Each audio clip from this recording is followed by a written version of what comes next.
እሺ ፎሬክስ ትሬዲንግ ይቻላል ወይስ አይቻልም?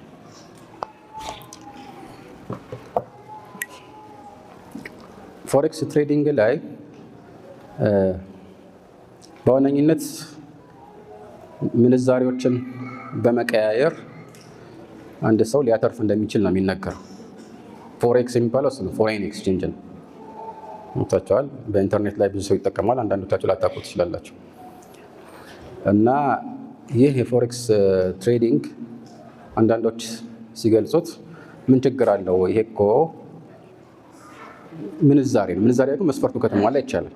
ለምሳሌ አንተ ዶላር ይዘህ በዚህ ንግድ ማዕቀፍ ውስጥ ትገባለህ። ከዛ በኋላ የቻይና ገንዘብ ትገዛለህ። የሚያዋጣ ሲሆን ዋጋው ዝቅ ሲል ትገዛና ከዛ በኋላ ከፍ ሲል ትሸጣለህ። እንደዛ እያደረግክ ታተርፋለህ። ደግሞ ቀጥታ ያስተላልፉልሃል ወደ ባንክ አካውንት። ወዲያው ነው፣ እጅ በእጅ ነው ይሉሃል። ግልጽ ሆነ።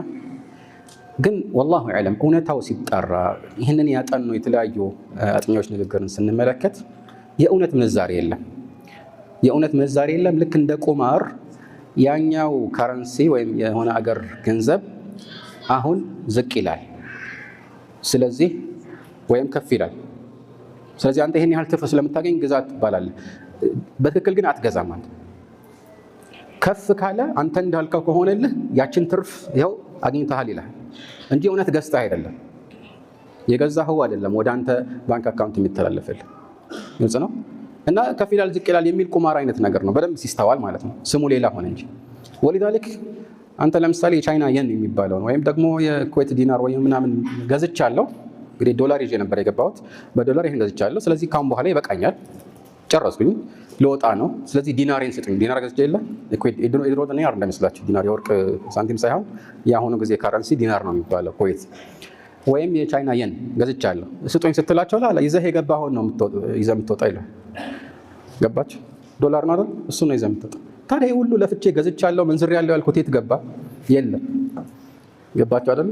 የሌለ ነገር ነው። እና በብዛት ይሄ ነው ተጨባጭ ሲታይ። እና ዝም ብሎ አንዳንድ ጊዜ ስም ብቻ ማየት ተገቢ አይደለም። አንዳንድ ነገሮችን ማጣራት ያስፈልጋል። ኢስላሚክ ፎሬክስ የሚባል ነገር ተጀምሯል። እኔ እስካየሁት ድረስ ይሄ ራሱ መስፈርቱን ያላሟላ ነገር ስለሆነ ጥንቃቄ ማድረጉ ተገቢ ነው። ግልጽ ነው አይደለም? ይሄ እንደ ጥቅል የማውቀው ነው። ዝርዝር ደግሞ የሆነ ራሱን የቻለ አንድ ሙዓመላ ክስተት ካለ ያንን ነገር በዝርዝር አንድ ሰው መጠየቅ ይችላል።